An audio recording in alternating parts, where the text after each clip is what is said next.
Hola, ¿cómo están? Vamos a compartir un nuevo tema y hoy lo que vamos a compartir vamos a empezar a hablar de la iglesia.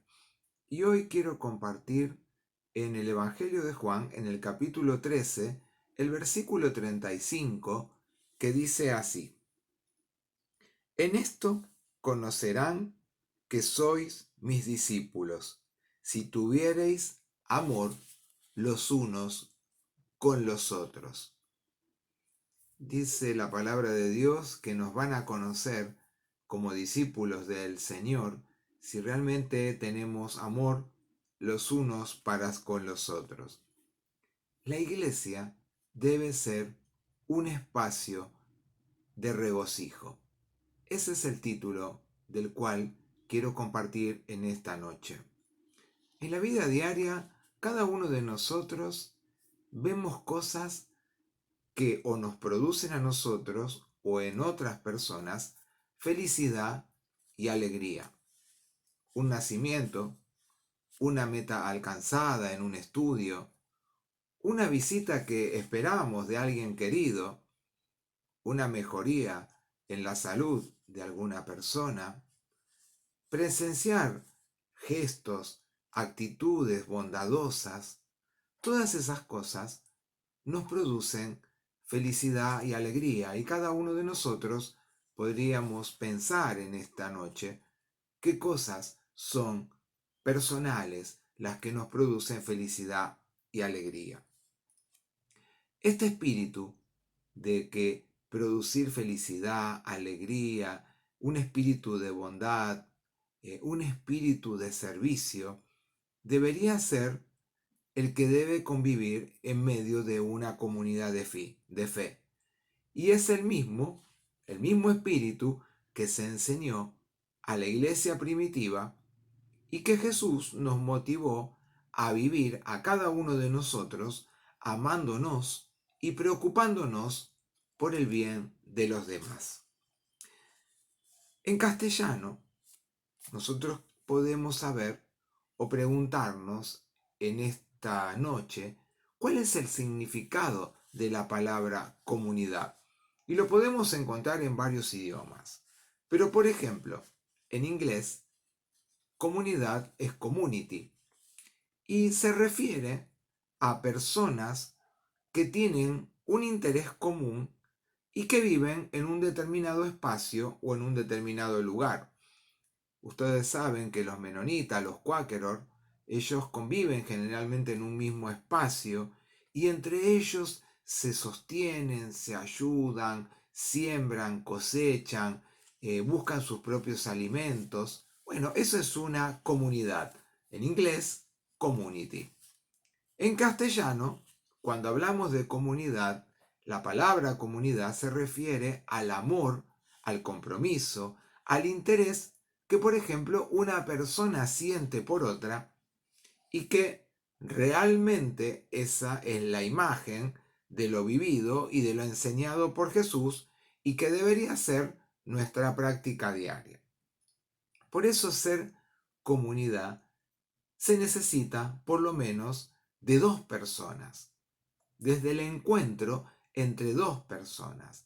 Y ahí se empieza a desarrollar esta palabra comunidad, que no solamente está aplicada a una gran cantidad de personas, sino que ser comunidad empieza en la interrelación por lo menos entre dos personas. En algunos países también se llama así a un grupo de personas que, por ejemplo, se forman y trabajan unidos en un determinado fin o en una determinada motivación. Por ejemplo, como una ONG, un grupo de personas se reúnen, trabajan con un fin, con una motivación, y eso también en algunos lugares se le llama comunidad. Pero todos sabemos, por ejemplo, que el Nuevo Testamento fue escrito ¿en qué idioma? Fue escrito en griego. Y ahí aparece en el Nuevo Testamento, siendo escrito en griego, un término que es koinonía.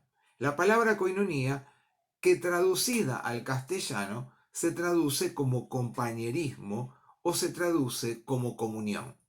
Compañerismo o comunión son reflejo de la palabra koinonía en castellano. Esto debe practicarse, esta koinonía, este compañerismo, esta comunión, debe practicarse por lo menos, como dije antes, entre dos personas y estar dispuestas las dos personas tanto a dar como a recibir de parte del otro. Y nosotros podemos ver en la palabra de Dios distintos ejemplos, por ejemplo, de koinonía.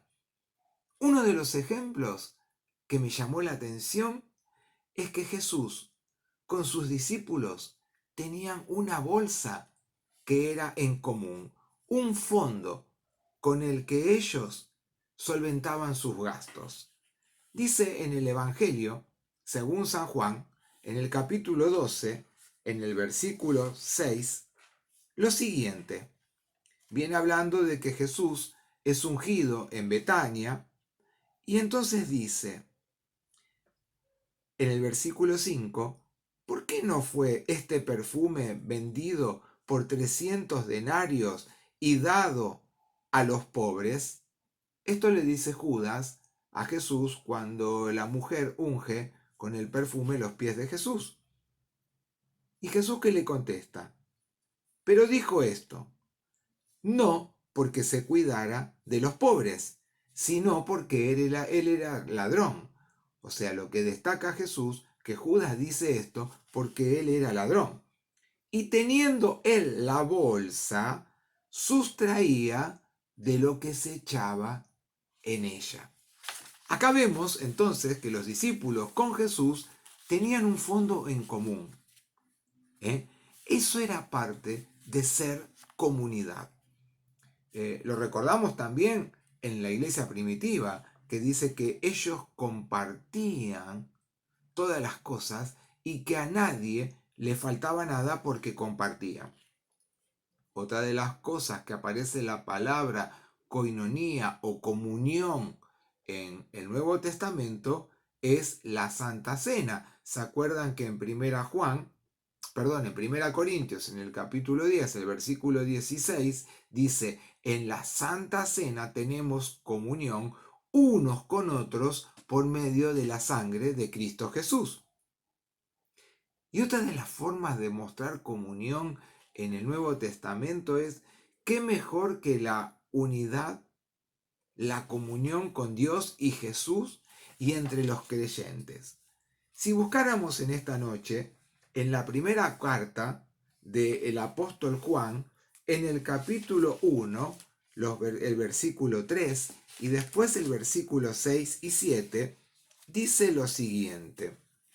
Lo que hemos visto y oído, esto os anunciamos, para que también vosotros tengáis comunión con nosotros y nuestra comunión verdaderamente. Si decimos que tenemos comunión con Él y andamos en tinieblas, mentimos y no practicamos la verdad. Pero si andamos en luz, como Él está en luz, tenemos comunión unos con otros y la sangre de Jesucristo, su Hijo, nos limpia de todo pecado. Otra imagen de vivir en comunión, de vivir en comunidad. Estar relacionados con Dios Padre, con Jesucristo como nuestro Señor y Salvador, que fue el que nos enseñó a cómo vivir en comunidad y entre nosotros. Dice, si no aprendemos a servirnos y amarnos entre nosotros, entonces dice, nosotros estamos mintiendo, porque no fue el mandato de Dios para cada uno de sus hijos. Otra expresión de comunión es la ofrenda. La ofrenda que nosotros como creyentes podemos hacer en el medio de la comunidad donde participamos o hacia otras personas. Fíjense lo que hicieron los griegos en el libro de Romanos, en el capítulo 15, el versículo 26, dice lo siguiente: Pablo estaba por viajar a Jerusalén y fíjense qué es lo que hicieron los griegos que compartían la comunidad cuando Pablo estaba por viajar. Dice, porque Macedonia y Acaya tuvieron a bien hacer una ofrenda para los pobres que hay entre los santos que están en Jerusalén. Hermanos de otros lugares que eran griegos tuvieron la actitud de enviar una ofrenda para ayudar a los pobres que estaban en Jerusalén, aprovechando que Pablo iba a viajar a ese lugar. Todas estas cosas que yo dije son imágenes de comunión y de compromiso, nada más y nada menos que implica ser comunidad. Debemos preguntarnos entonces nosotros en este tiempo si realmente podemos ser una verdadera comunidad. Y podemos ver distintos ejemplos. Y un ejemplo que quiero dar es algo que nosotros conocemos porque lo podemos ver, aunque no vivamos en ese lugar, pero sabemos cómo se practica. Todos tenemos idea de cómo se siembra, cómo se produce en un campo o en una huerta una determinada hortaliza o un determinado grano. Sabemos que primero se prepara la tierra para sembrar, y la tierra se puede preparar de varias maneras, con animales, con asadas, con arados, con máquinas mucho más modernas en este tiempo, pero la idea es la misma, o sea, se prepara la tierra para lo que después se quiere llegar a cosechar. ¿Y de qué manera se prepara? Se afloja la tierra y en medio de la tierra que se aflojó, se mezcla, ¿qué cosa? Para que la tierra pueda recibir la semilla posteriormente. Luego que se siembra, la lluvia hará germinar eso que se sembró, la semilla que se plantó, y siguiendo también en el proceso con la tarea de limpiar las malezas, de que así la semilla no sea ahogada por los espinos, por las malezas, y entonces así la planta tenga espacio para crecer, para desarrollarse adecuadamente. Finalmente, cuando la planta crece, cuando la planta madura, se cosecha el fruto y entonces así es como se conoce en todos lados este proceso de que de sembrar para luego cosechar. Y así es la idea que quiere Dios que tengamos nosotros como comunidades en este tiempo. Y ya lo dije, empezando o desde una pareja, o relacionado con la vida de la iglesia, o con la familia, o con pequeños grupos donde nosotros nos movamos. Somos personas en cada una de esas cosas, en una pareja, en una familia, en una gran congregación, en una congregación pequeña, no importa si es en un pueblito, si es en una gran ciudad, somos comunidad. Y empieza por aprender a interactuar, a convivir como individuos en medio de donde Dios nos ha colocado para poder servirle y amarle. Y empezando, como dije antes en Primera Juan, en tener comunión los unos con los otros. Nuestro interés no debe pasar primero por cada uno de nosotros, sino que nuestro interés como hijos de Dios es pensar primero en el bien de quién, en el bien del otro. Vamos a recordar dos relatos. Recordamos el relato de que Jesús cuenta que un hombre llamado Lázaro y otro que era muy rico, ¿se acuerdan que no tuvo piedad Lázaro, el rico de Lázaro? No dice la palabra que lo haya maltratado, pero sí dice que no se ocupó de lo que estaba viviendo Lázaro, de la pobreza en la cual él estaba transitando y viviendo. Entonces, al rico no le movió la aguja, como decimos ahora, lo que le estaba pasando a Lázaro. El rico, cuando muere, dice la palabra que va al infierno. ¿Por qué? Porque no aceptó la verdad de Dios. No aceptó que el mensaje que Jesús mismo pregonó, que Jesús mismo vivió y que encarnó sirviendo a aquellos que tenía alrededor de él. En la vida debemos ayudar y comprometernos por la vida del otro, cosa que el rico no hizo con Lázaro. Veamos otro ejemplo. ¿Se acuerdan del judío que iba caminando por un camino?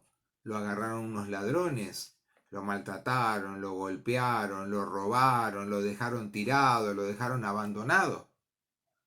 ¿Se acuerdan que pasó un sacerdote judío, que pasó un levita judío y que lo miraron y siguieron de largo, que lo dejaron tirado?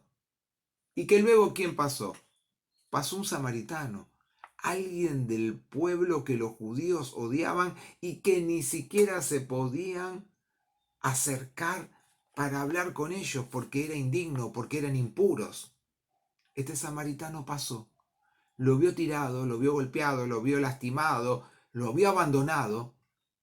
Dice que lo curó, lo recogió, lo subió a su asno, lo llevó hasta un lugar cercano, lo depositó en una posada y le pidió al dueño de la posada que cuidara de él y le dejó dinero y que si faltaba cuando él volviera, le iba a pagar lo que le había faltado. Así vemos dos muestras de lo que es el verdadero espíritu de ser comunidad también en este tiempo en acción. ¿Demostrado en qué? Demostrado en amor, demostrado en interés por el otro, demostrado en el bienestar que busquemos, pero no egoístamente para nosotros, sino hacia los demás. Por eso dijo Jesús lo que yo leí al principio: en esto van a conocer los demás que son todos mis discípulos, si tuviereis, dice, amor los unos para con los otros. Termino entonces en esta noche habiendo hablado de que la iglesia debe ser un espacio de regocijo y de encuentro para todos, con lo siguiente: Dios te está pidiendo, me está pidiendo a mí, nos está pidiendo a todos que redoblemos en este tiempo nuestro compromiso con gestos y no solamente con nuestros pensamientos, del verdadero espíritu del que significa ser comunidad, que se vio reflejado nada más ni nada menos que quién, que como dije antes, es nuestro Señor y Salvador Jesús. Vivamos verdaderamente el regocijo de ser comunidad en este tiempo en el cual Dios nos ha llamado a trabajar por el bien de la necesidad de aquel que está al lado nuestro, que necesita también en ese espacio de comunidad que formamos, sea de 2, de 10, de 15, de 20, de 100, para que el espíritu de comunidad que nos dejó Jesús sea el que vivamos también en este tiempo. Los invito a orar. Dios, Padre Celestial, qué hermoso, Señor, que tú nos hayas llamado en este tiempo a servirte, porque primero nos escogiste a cada uno de nosotros y nos diste la oportunidad de interrelacionar con otras personas, con otros hermanos, Señor, con los cuales tú has colocado cerca, alrededor y delante o detrás nuestro. Señor, que aprendamos a ver en el otro, aunque no sea todavía alguien que te conozca, alguien al cual debemos servir y amar. Y también en medio de una comunidad de fe de creyentes, también veamos a nuestros hermanos y en ellos a algunos, a alguien en el cual tenemos que amar, servir y depositar toda nuestra vida en amor para realmente poder vivir en una forma de comunidad. Gracias, Señor, porque tú estás siempre junto a cada uno de nosotros y nos bendices. Oramos siendo agradecidos en el nombre de Cristo Jesús. Amén. Hasta el próximo encuentro y que Dios te bendiga.